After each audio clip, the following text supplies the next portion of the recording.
we have a really cool class today. It's macramé. So I don't think we've done any macramé for our Michael's classes, and usually we're doing seed beading and we've got the needles and the thread. So today we just need some cord and some beautiful beads, and we got it, and a button.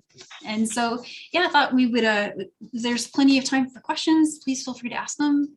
Macramé is just one of those relaxing, fun things that we can, you know, we can adapt to almost any bead, almost any cord. So the questions we usually get asked are like, can I use this or that? And that answer is totally, it'll work. Most of these techniques will work for most things.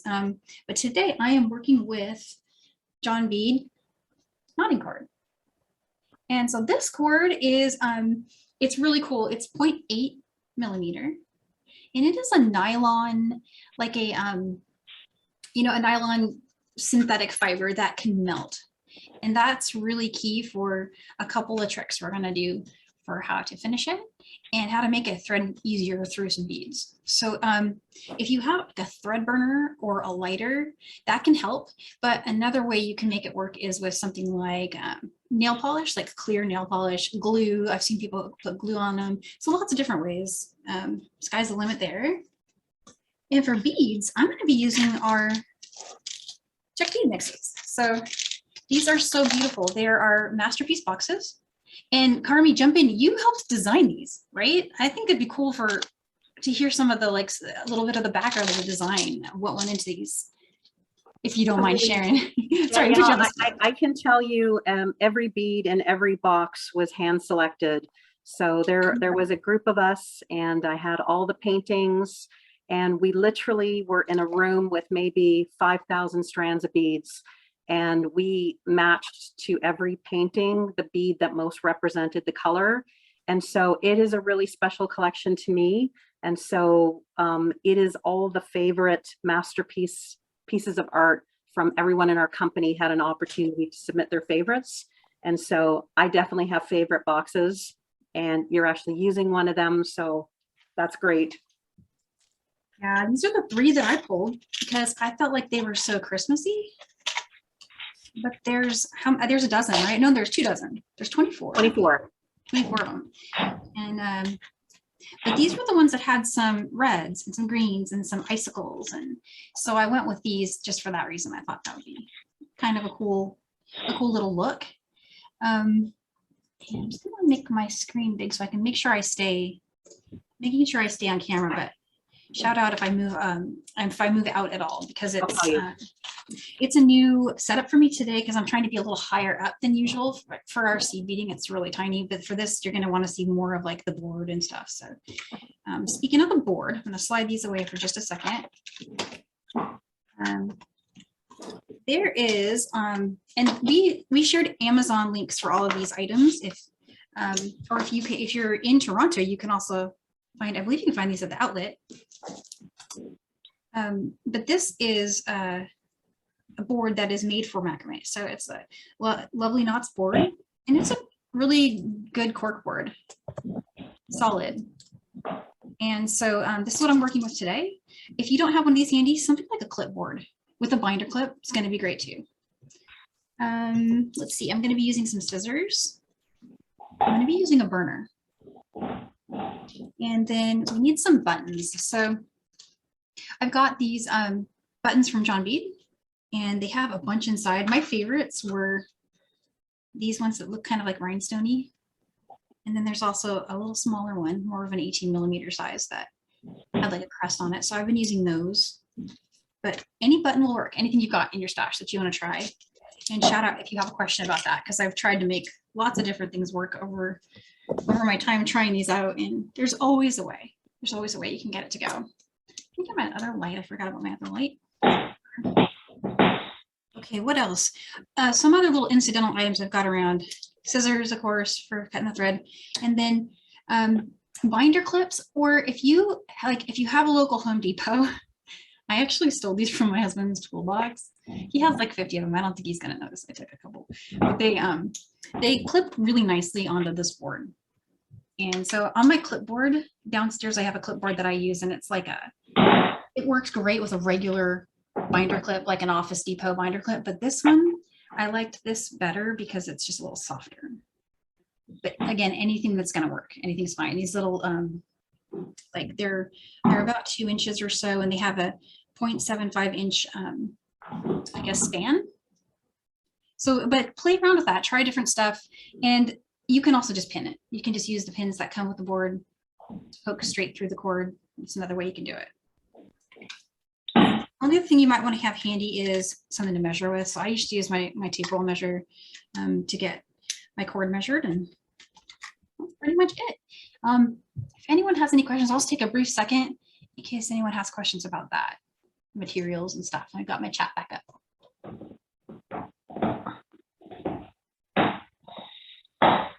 Hello, is that noise coming from your camera? Oh, here, I think I can fix it. Let me go ahead and we'll do that. And then, let me see, am I still muted or am I talking? Looks like. Okay, yeah, everyone's muted except for you and I. Okay, got it. I think I fixed it. I'm learning, we're getting there. Let's see, so I've got just a few things out. Feel free to jump in with questions if you had questions on materials. I'm going to go ahead and explain the structure here just really quick.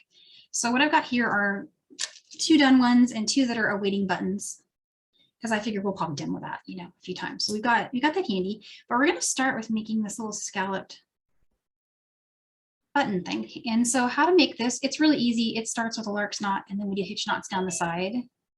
So you'll find this really easy. It's one of those things that looks elaborate, and it just takes everything up a notch. It also is a really good segue into some other techniques that you can try later, where you can make something like this that surrounds the bead. But once we get this down today, it'll open the door to teach more stuff like that. So we'll go over that. That's the first thing we'll do. And then after that, just square knotting beads on, and getting rid of extra cord if you can't fit 2 cords through your bead, which I found that to be the case for all but this one. With these beads, I was able to get 2 through all the way, but I'll talk to that. And then what else? Let's see, when we get to the bottom, attaching the button. I've got a little way that I like to do that, and I'll show that a couple times. And I don't see any new questions, so I'm going to go ahead and just grab my board and start cutting cord lengths. So in the handout, it's got instructions for what lengths to cut, and then how to adjust that if you wanted to change the length. I'm doing a regular 7.5 inch bracelet. And so these measurements are pretty good for that. I'm going to use 2 different colors of my 0.8 millimeter knotting cord. I'm going to start with this red as the core color. And then for my working color, I'm going to switch to the teal so you can see both cords apart from each other. And so the core measurement, I usually just kind of go with 25 inches, and it's more than you need, but it gives you some, well, for starters, it's got to span the board. It's got to reach from the top to the bottom of the board. And so I'm going to go ahead and cut my 25 inches there.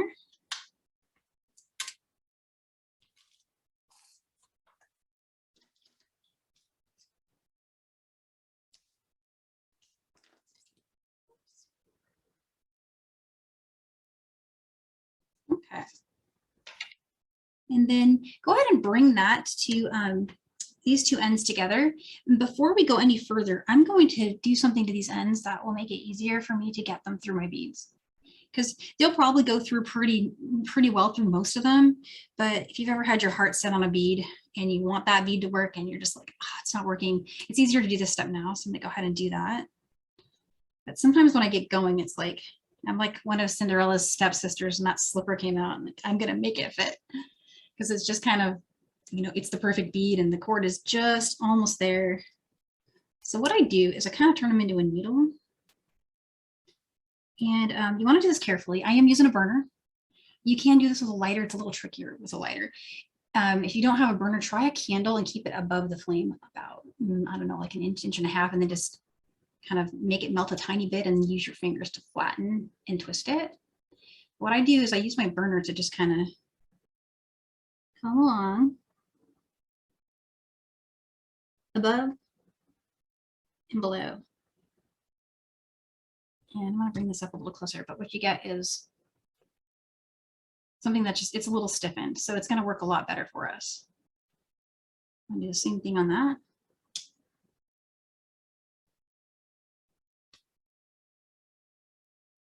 That was the top.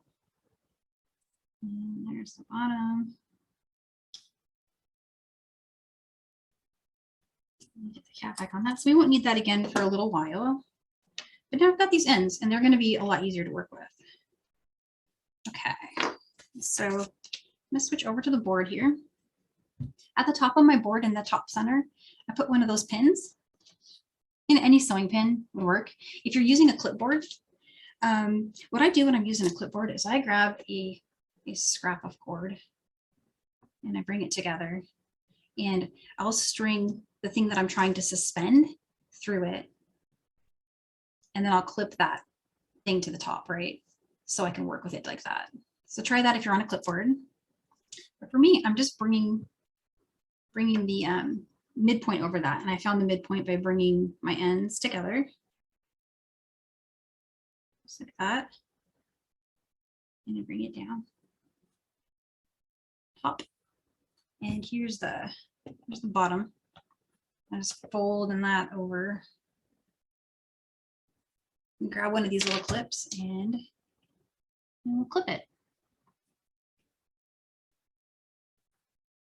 And then you can find, if you have like a pen handy, a pen works. I have this like little styrofoam block. It came in some packaging for something. I think it was probably some kind of toy for my kids or something, but it's just a little like padding block. Anything like this, a pen, a pencil, even like a tube, like a bead tube, one of our seed bead tubes would work, but I use it to just kind of prop up. So I can do this to my cord, just kind of move it. And it just makes it a little more maneuverable to work with. So I'm going to set that aside just for now. And I'm going to grab my other color of cord and I'm going to cut 75 inches of this. Go back to my 25 here. Grab that. And then I usually just measure it one time and then use my cord itself to measure 3 more 25s. So there's 1. I'll get rid of that. And then just using it itself to measure itself. So 1, there's 2, sorry, 2, and then fold it again.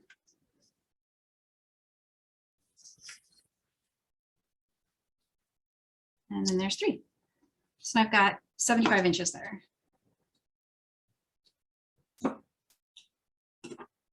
And we don't need to burn the ends of these because these aren't going to go through the beads. In other designs, you know, in another, you know, for example, like if we were doing a design where we need to put beads on the outside cord, we would go ahead and burn those ends. But this one, we don't have to do that. So I'm skipping that.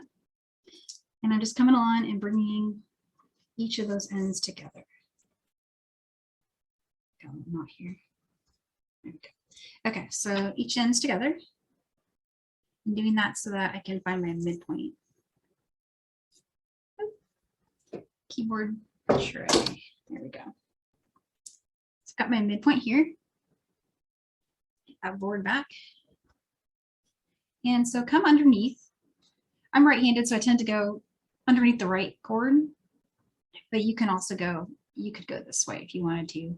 Just go under one of the cords, whichever one, with that midpoint loop. And again, we found that midpoint by bringing the ends of that 75-inch working cord together. And then we got the loop that way. So there's that midpoint loop. And now what I want to do is kind of hold it going all the way down, get my ends. Here's my ends. And just bring that through your loop.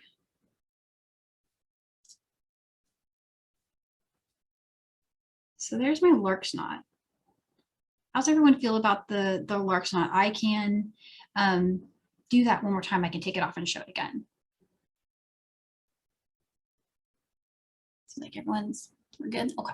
So this is the lark's knot start.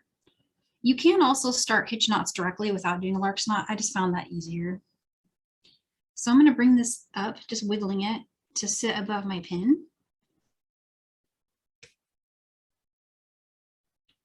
And I'm going to separate my strands. Let me bring this down. Sorry about that. So I moved it up I'm pulling the strands apart. And now I'm going to do a bunch of hitch knots, and I'm going to need to choose my button at this point. So for me, I'm going to work with one of these. It's like about 19 to 20 millimeters or so. It's got a dome, so I'm going to treat it like a 20 millimeter bead. And you can, if you want to, just go ahead and get an eyeball now to see where it's going to be. So I'm looking at it. I want to make hitch knots on both sides of these cord to go to right about here to give me some dome room. I'm going to slide that out, and we'll measure it again before we get going. But in the handout, it tells you where to start, because this is where you might, I end up pulling it out sometimes because I forget to.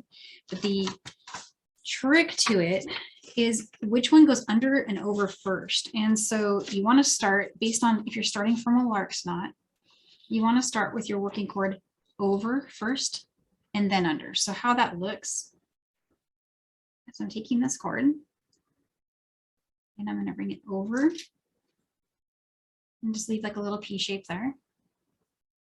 Now take this end and ignore this cord for now. Just pretend it's not there. We're working with this side. And I went over it, and now I'm going to go under it. So we came from the lark's knot side, the top there. We went over the cord, and then we went under this cord. And you want to come through the loop. And don't worry if it doesn't look perfect, because you can slide these around after they're done. And then the first few stitches, the pin gets in the way. So there's a lot going on, but you can always fix it. So I did over and under. Now I'm going to go under, make a loop. Sorry about that. It moved over. So I went under that cord this time, and I'm going to go over it and through my loop.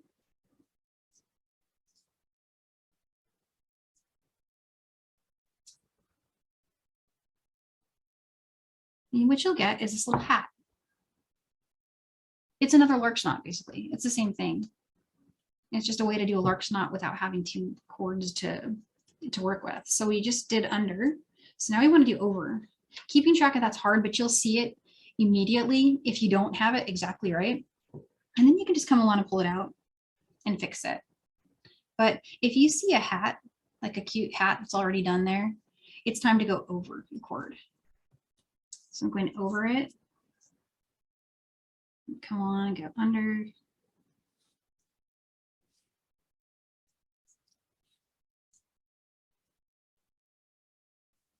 And now I'm going to go under.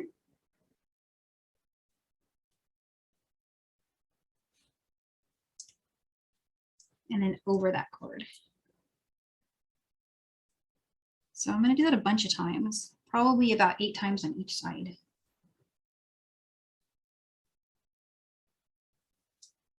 So there's over and then under.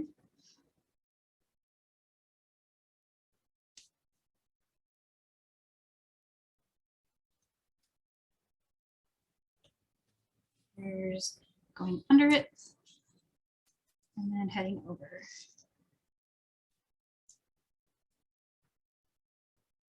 So if this is at all like, just not working out, or if you're not feeling good about the hitch knots, you can just do some square knots for a spell here, and you'd have to do it all on one side with both of your cords and then center it again afterward to bring it together, but that would also work just fine.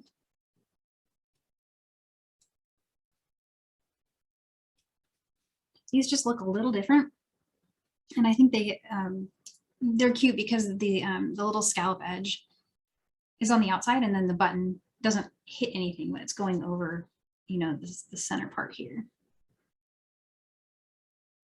And it just starts to look really, really like just well done. And so that's why I like this kind of knot, but it's not the only knot you could try. There are definitely other ways.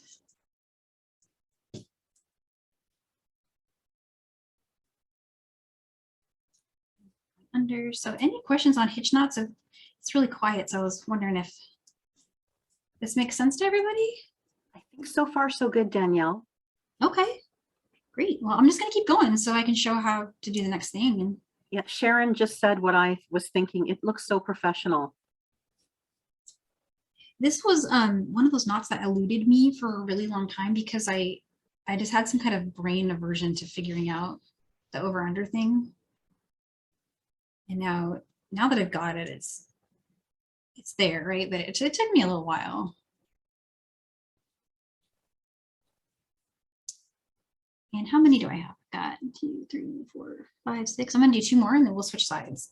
So I already kind of pre-measured to know what my button needs, but if you're using you know, a different button and you're trying it for the first time, I'll show you this stuff where we can test it.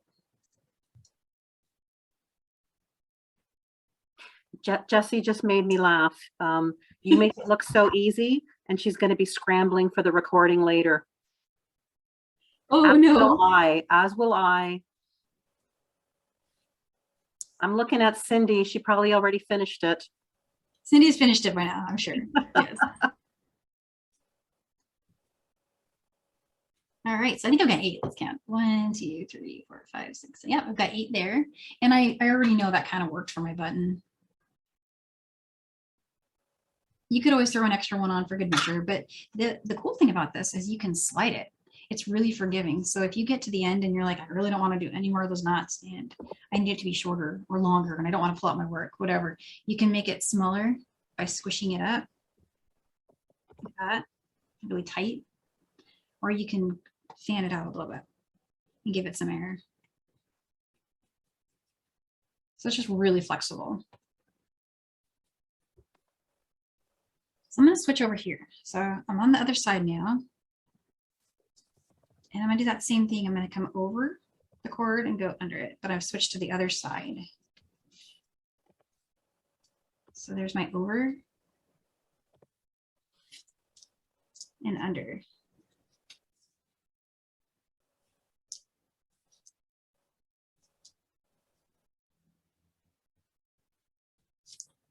There's 1. I'm just going to do this 7 more times. I was thinking I would do a jump ahead one for this, but I think it just really helps to see it come together all at one, you know, in one piece. Danielle, I want our friends to know that you said this was a 25-minute project. That's if I'm not talking, you know, and I'm just powering through it, right? But so I think for those of us watching, when you say 25 minutes, we say 2 hours. Well, if it's your first time doing it, yeah, for sure. Because you might pull it out a couple times, and this knot, you'll start to get really good at it, and you won't like your earlier knots, and you'll get all perfectionisty about it. That's what happened to me.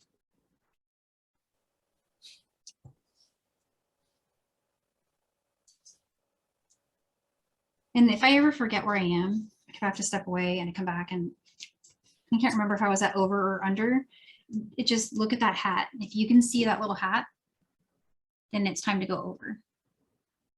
And if you can't see that little hat, then it's time to go under. So I'll show that next. Here's the over. You got no hat. So no hat, I'm going to go under it. You're going to be the voice in all our heads. Hat, no hat. Hat, no hat. I have a friend that's a macrame artist, and she used to teach live classes at a workshop here in town, and she makes these rainbows, these macrame rainbows with tassels on that side. And she was one of the original people to teach me how to do this, and that was her description. Her name is Bianca Malone. If you ever want to find her, she's a hidden bohemian on Instagram. Beautiful, beautiful macrame designs. So this one, my cord twisted and I don't like the look of it. I'm gonna show you guys another trick. I didn't show this in the supplies, but I have a crochet hook handy and I don't like that knot. So I'm gonna see how my cord did that thing that it's doing there. I'm gonna get rid of it and fix it. Okay, there we go. So I've got no hat, so I'm gonna go under it.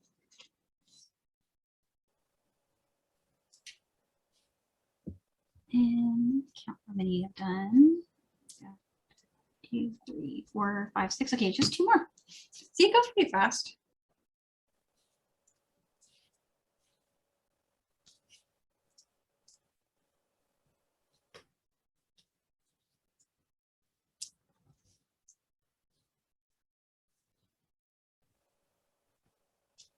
And that actually looks good as it is. So I might stop there.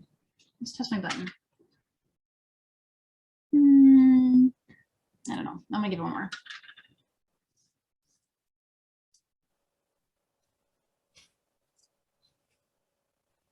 There's over and one more under. I'm gonna probably need to slide that. So let's see. Okay, I'm gonna slide that one up a little and that one down. So that seems pretty good. Let's get those to match.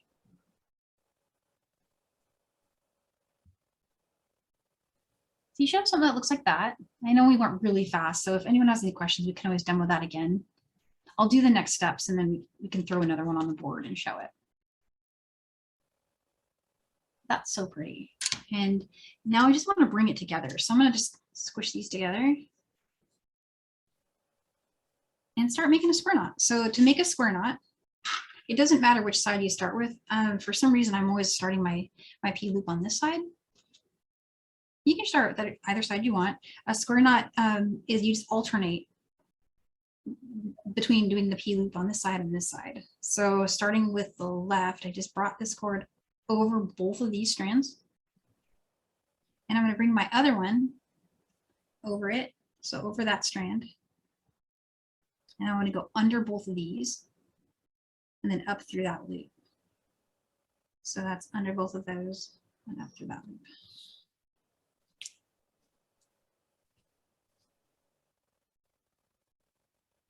And there's connected. I'm going to do 4 of those. And every time I'm going to switch it. P loop on that side. This one's going over that one. And then it's going to go under the cords and through the loop.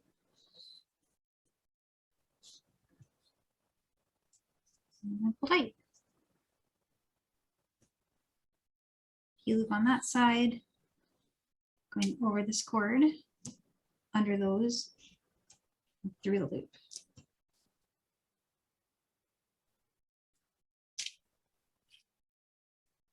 And that is pretty much connected. So now we're ready for some beads. There's a little bit of thinking that goes into this next step. So depending on what bead you want to use, you may or may not be able to fit both cords through it. My hope always is to get at least one bead on there that covers both cords so that I can do the trimming step below a bead.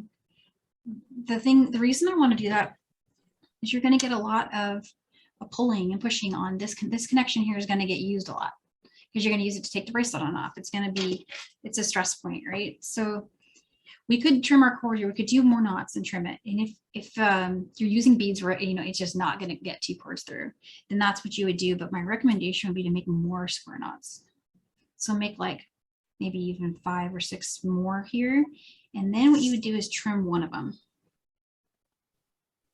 and start just working with a single strand.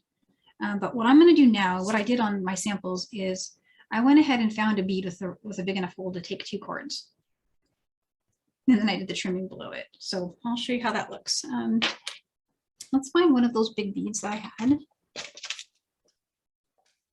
These were pretty good. And this is where the burning we did here is really going to help us out. So I'll get one through. And then I do this thing where I just kind of pinch them. See, just kind of pinch it like that. I've got both cords going through and I'm putting some real pressure on it. I'm going to use that as a way to get this one through it.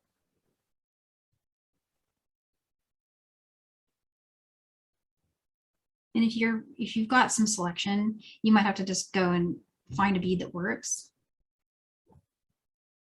But there, we got them through. And there was, there was some determination involved, but we got it. I'm going to slide that up. And there you go. Okay, so all I'm doing here off camera is I'm reclipping my board. I'm reclipping my cords here to the bottom. So I'm going to turn this over here. And yeah, totally, like a bead reamer is a great way to get something to work. With the glass beads, they tend to be pretty generous. Like I can usually get my cords through them. But gemstones, if you're working with like a gemstone or a pearl especially, then yeah, definitely would want to have that handy. All right, so I've got a bead on. I got it over both of those cords. And again, if you weren't successful at getting it over both cords and you have your heart set on using that bead in that spot, go ahead and make more square knots and then trim it and take your burner and just give it a little burn and maybe make another square knot or two over it. Then slide on your bead on one cord. But I was able to get that on two, so mine's there on two. And I'm going to show you that step I just described here at the bottom, so you'll get to see it.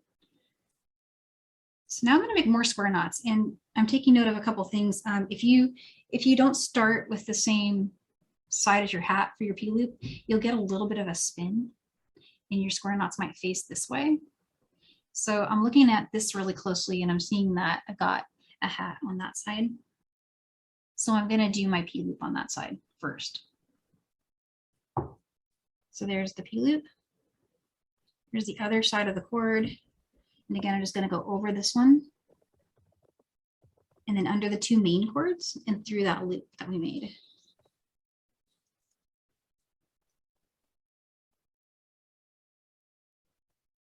And I'm going to do 4. That was just the number I picked. You can do any number that you like. But so now the loop's on this side. This cord went over that one. Go underneath both cords and through it. Switch in sides again.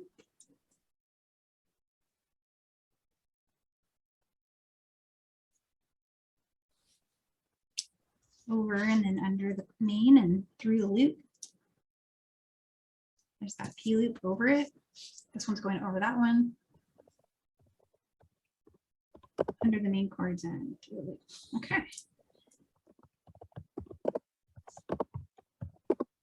So now I'm going to get rid of one of my cords. You know, I might make one more square knot. Well, yeah, let's make one more square knot. My goal is to have 4 hats. Again, this is just in the realm of style. You can do as many square knots as you want, as few or as many. Some people just do 2, and that looks great. I did 4 because I wanted 2 hats, one on each side. So there's my, it actually ended up being 5 knots. Let's find another bead. And now it doesn't matter which bead, I'm just going to choose whichever one I like. That one. And scissors, where did I put those? They're hiding, here they are. Okay. And it doesn't matter which cord you select, but save this one because you can use this as a scrap cord for a later step. Just be careful not to cut any of the other ones. So this cord, we're going to use this later, so hang on to that.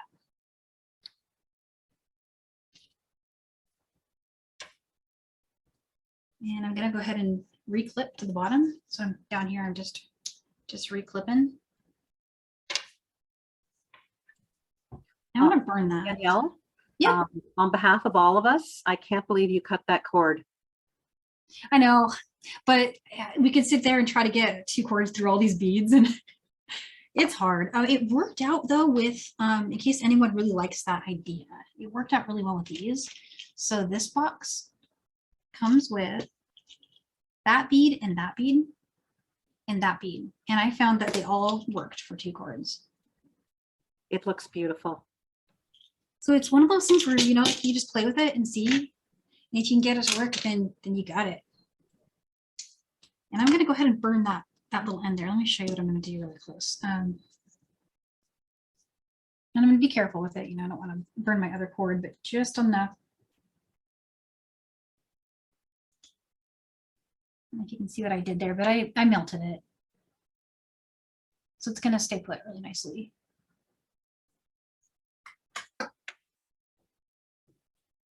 And now I got to put my bead on. I forgot to do that. And we can string all the beads now.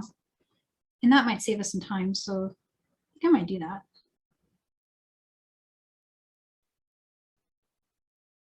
And if any of your beads are long and you're finding they don't go through totally, which I'm having a little trouble with this one, try spinning first. If spinning doesn't do it, I'll go back to my burner and make my needle longer.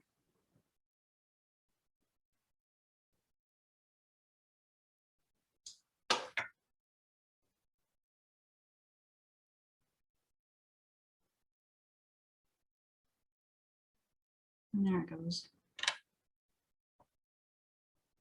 And let's find some more. Let's put one of these. How cute is that? That is the cutest bead ever. I love that one.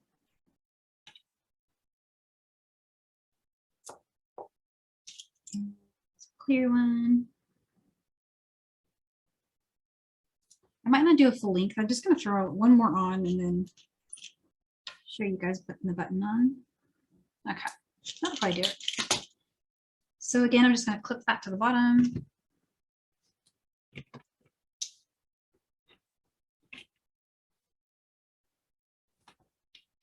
And slide that down. Okay, so some quick square knots. And I wanted to show this bead particularly because this one is a challenge bead. It doesn't have a flat side anywhere on it. And it's not going to support wrapping around like this one did. See, this one I was able to get my cord to sit really nicely on the side because it's a uniform shape, but this one's not. And so you have a couple choices. You can go top bottom, which is what I thought looked cool. So this is my, I guess my, the plane I would be wearing it in is like this. You can go on the side, top, bottom, or you can try to go with both below it. And all of those options will look great. Here's one where I tried to go below. See, this is a really awkward shape. I took them both below there. So let's see what happens. I'm going to start with hats on this side. Let's take a close look there. There's that hat. So I'm going to make my loop, my first loop on this side. I'm going to bring this one over that cord and then under this one and through the loop. And it kind of did that. If you don't like that, force it to sit below it. And that'll work too.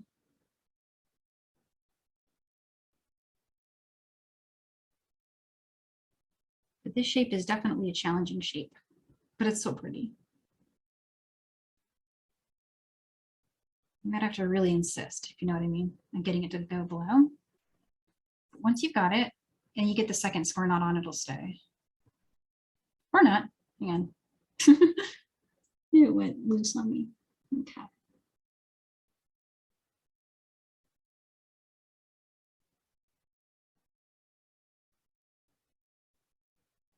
Okay. Stay happy there, friend. Oops. I want this one to go over that side. Over and then under the main.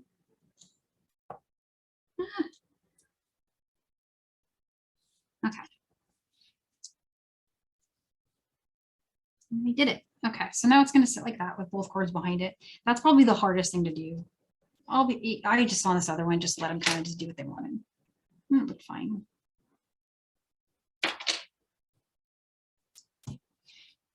So there's the P shape on the other side. Staying in the frame here. Good. Okay. Over and under. So let's go with just a few more here. I want to make sure I leave time for any redemos because I realize I'm taking a long time. Okay. Bring up another one. I didn't quite make two hats there, but we're good.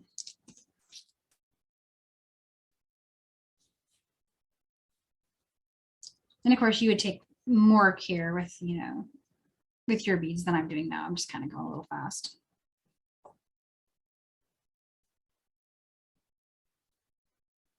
With those discs, I like them to sit like that. Okay. If you were to do all of your P loops on one side only, meaning every time you just did them on the left or every time you did them on the right, then you know how the square section here, it would actually spin around on the cord, and that's a really cool look. That can look really amazing even with just no beads. You can just string, I know no beads never, right? But if you just wanted to do a cord, it really works out great. Okay, so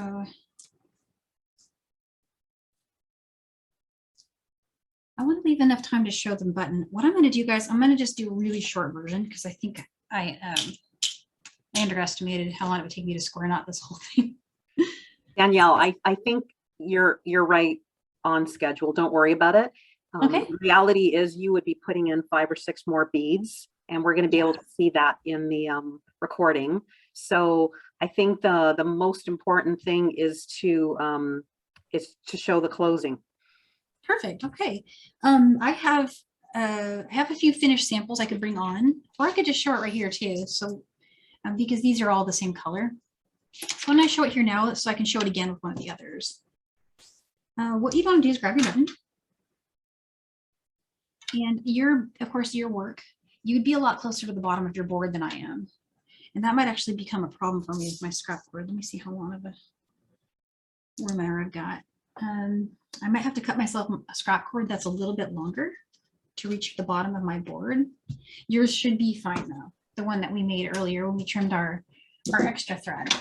So take your button, take your scrap cord, and go through, bring those ends together, and then go ahead and pin it to the bottom of your board. So just lay it, for me, I'm going to be working up here, but just lay it down across your board and grab your clip and just go ahead and clip it there. Okay. And then with the main cord, so this is the one we've been stringing our beads on, go ahead and bring that through your button. And we've got it, of course, we've got it clamped down here at the bottom. So we've got some tension, you know, it's really tight down here. And now I've got my main, and mine's gonna reach the top here. Yours probably will not reach. You're gonna wanna pin it. So got my pins right here. So grab one of your pins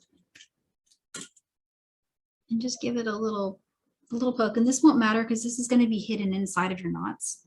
So don't worry about, you know, if it frays it just a tad, it might do that. But it's also sometimes a little challenging to pin it through. But a sharp pin can help.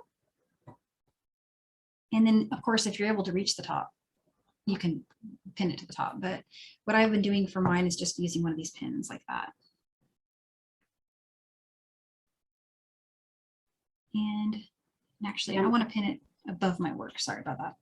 Danielle, Jessie's laughing. She's going to use a staple gun. That would work too.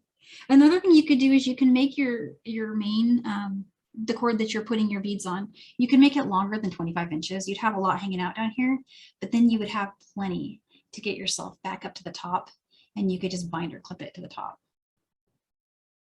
But the pins, the binder clips, you know, whatever, you'll find your flow, which you like to do, and that will work out great.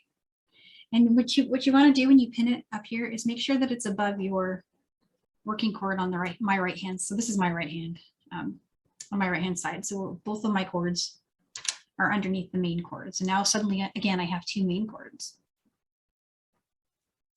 And so I'm just going to start making square knots.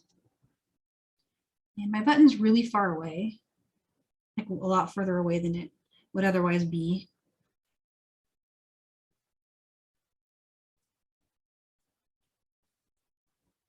That's just kind of the exaggerated version. You just want to keep making those square knots there.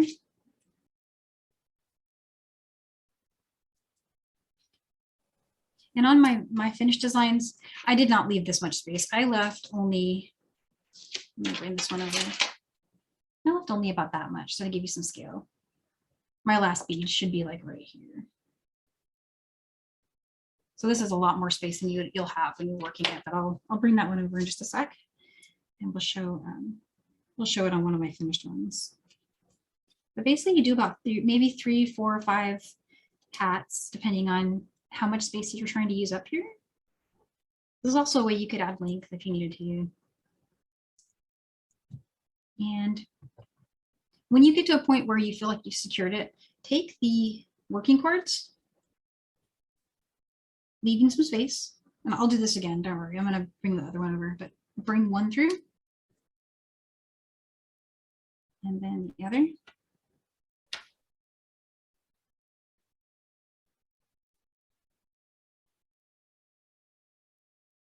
Go through there. Okay, once you've got that, flip your board and start square knotting from the top down. This just gives you a little extra security. If you have a button that you can't get your cords through that many times, go ahead and just keep square knotting up to the button and call it good. But this is a way to have 3 passes of cord securing that button. So just an extra idea. So you see I started my square knot there.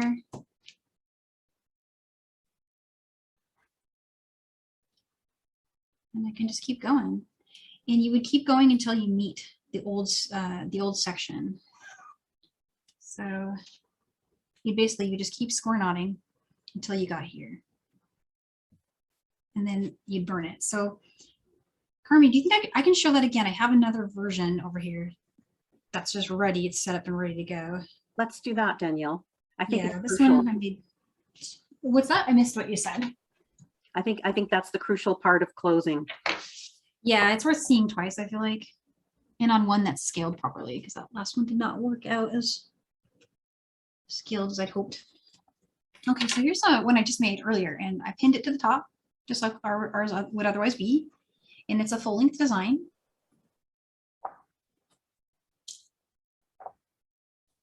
And I'm going to do that same thing again. I'm going to take a button and I'm going to get my scrap cord from earlier, put it through.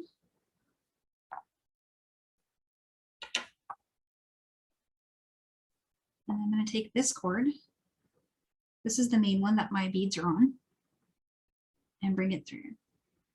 And what I'm going to do, I'm going to go the other direction actually. Only because I want my tail over here, because I am right-handed. Okay, so I've got my scrap cord holding this in place, and I'm going to ease it down to the length that I think I might want it to be. I'm putting a little pressure down here on this part. Ease it down, see where I want it. Okay, so I'm going to go ahead and pin here. Or clip here, sorry. And then, or use the staple gun if you have it. or use the staple gun if you got it, definitely, if that's handy. And you see in this design, there's no way my cord's reaching up here. So my option is I gotta pin it, right? You got that, all right. And then you just see what side's my hat on, that side. So I'm gonna just start square knotting. So I'm gonna speed through this really quick so you guys can see a total completed version. I think we're all nervous about, we know a burn is coming up. There's 3 burns coming. It's kind of satisfying though. It smokes when you burn the cord. And Danielle, Pat noticed it would be a lot easier if when you pick your button, you pick one with a decent size, big hole. Yeah, for sure. It's definitely easier that way. And then if you have one of those buttons where you have to go through holes, this same technique will still work. You just have to go through the holes instead of the shank of the button. Fran is asking, how much extra room did you leave in the top loop? In this one here? Yeah. I shaped it to my button with, let's see, like maybe even just like a 1/4 inch. That's generous. But when I pull this pin out, this cord, the way that I've done this knot is making it somewhat stretchy, like a stretchy fabric. When I pull out this pin, it's going to be a little tinier, but you'll be able to get your button through that, no problem. I could have got away with one less, but it's forgiving. It's really forgiving. You can even, if you get in a bind, you can even cinch these up or cinch them down even once your beads are on. So it's really cool. But from here, I went ahead and did my square knots down to this spot. And if you had one of those buttons where you couldn't get cord through, just keep going and go ahead and touch your button with your square knots. But if you want to make it extra tight and extra secure, and you've got enough space to do it, bring those 2 working cords in opposite directions through your button.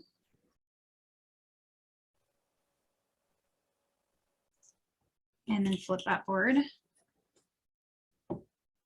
And you can start making some square knots just underneath like that. And now I am going to go all the way until I can touch that existing knotting there.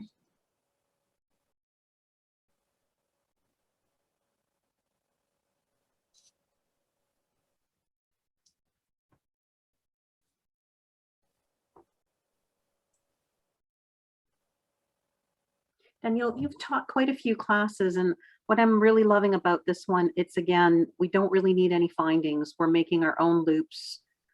You know, we all have buttons, but basically we're making an entire piece with no findings.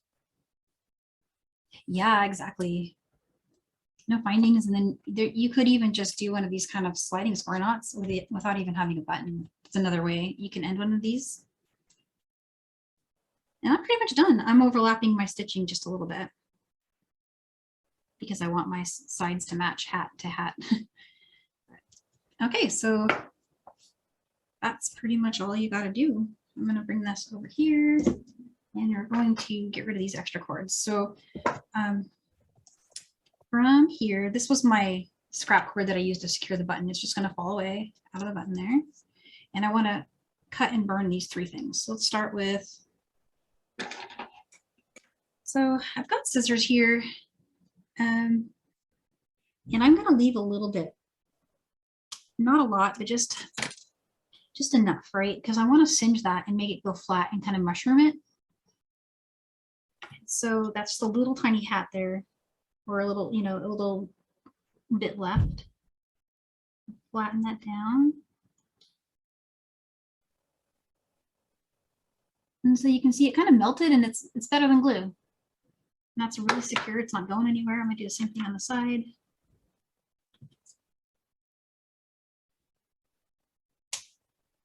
Here's another hat.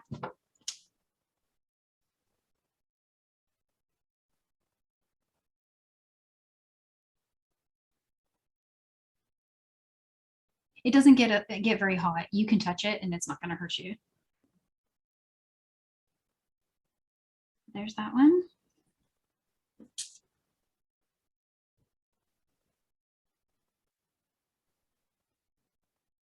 Cindy's saying she's always just buried her tail and cut it off flush. So this is very different, also very scary. I think it's a, you know, breath holding situation. Yeah, I mean, some people use a lighter. They come along with a lighter and just, yeah, I've never been able to do that because I can't start my lighters. And I can't even find lighters anymore. I don't think they make them anymore. Like, where are they? This is a nylon cord. It burns. Like, what if you were working with cotton? Would you use a little glue? Yeah, in that case, I would glue it and I would trim and just put a little dab of glue where I trimmed it. Mm-hmm. And I might make a little bit more knots on top of it. Pat is saying she's never seen the braiding backwards from the button to the main strand. So that was an awesome tip. Oh, thank you, Pat. So I could show this once more if you, I know we're over time, but I do have another one handy. If anyone's confused about it, I can. No, Danielle, it's great because we've got a recording now. So I think we're all going to need it. I'll try to get the recording onto the Facebook page ASAP. So I'm depending on how long it takes for Zoom to give it to me, and then I'll put it up. But I think it will be there tomorrow. And yeah, I think a lot of people are probably looking for a thread burner after this. Yeah. But we should all try and use what we have. I bet everybody has everything they need already in their stash. Oh, thank you, Jessie. I saw Jessie's comment just popped up. That's awesome. Danielle, I'm going to put you back beside so that they can see you a little bit and the finished piece there. Yeah, I'll get this finished pieces out. Here we go. And I've got one that's almost done here. Yeah, so these boxes are, they're so cute. I love these. But any beads you got, you know, will work. And I think it's great. We all have favorite beads that we refuse to use in any projects because they're too good. Yeah, so, exactly. This is a great way to use that bead that you've been hoarding for a long time. I can see some people have a stash of vintage Swarovski or anything like that. Now's your time to like finally string them on something. And then later on, if you don't like it, you just cut it off and use it again. Exactly. So true. So any beads that you've got that you want to use, well, they'll work great. Danielle, Sidebar is again grateful as always. Another great class, lots of great tips. I hope you guys want us to do more. That will be the best news for us. And if anything, Danielle really wanted to give some of our regulars a gift this is her Christmas gift to you guys. So Danielle, thank you so much for sharing this great idea with all of us. Well, And thank you. really appreciate the PDF and everything that you did to make the class so successful. Thanks so much. Yeah, and feel free to reach out if you're working on it and you get stuck. You can send me a picture or something. I can try to help through it. And then, Carmi, do we want to ask maybe for suggestions for ideas for next? What else do you guys want to learn? Yeah, you know what? Before you leave, if you want to leave Danielle, please teach this. I don't know how to do it. That would be really helpful for us too, or definitely do it in the Facebook group, because there, you know, do any of us think there's anything Danielle can't teach us? No. I can try to learn. Okay, if I don't know already, I'll try to learn, and I can show you how to make mistakes along the way. Exactly. Yeah. Okay, so again, please, in our Facebook group, I'll gladly forward and take any tips for the next class. And we know we're heading into like really holiday season, so expect another announcement of a class for January for sure. Awesome. Thanks so much, you guys. All hearts for you guys. Danielle, before you leave, most of these guys are in our Michael's class. Remind them what is the amazing class tomorrow. Oh yeah, so we're teaching tomorrow for Michael's. We have the poinsettia. This is the poinsettia bracelet, or could be a necklace if you wanted to string it that way. And then we've got the earrings on the 17th. Yes. So yeah, this is the design that is here is with super duos. So if you got your super duos handy, oh look, Pat made hers already. She's got her star chain done. Are you kidding? She's got hers held up. Yeah. Oh, that's so cool. Pat, way to go. Ready. Yeah, you're ready. That is so You know awesome. what? The good thing is, Pat, you never know what Danielle will teach you extra in the class. So even though you have it, you'll probably learn something new. Definitely. Yeah. I gotta think of something. To keep you guys interested. So thanks again, Danielle, and thanks everybody. We'll see you guys again soon. Thank you so much. Have a great night, guys. Bye.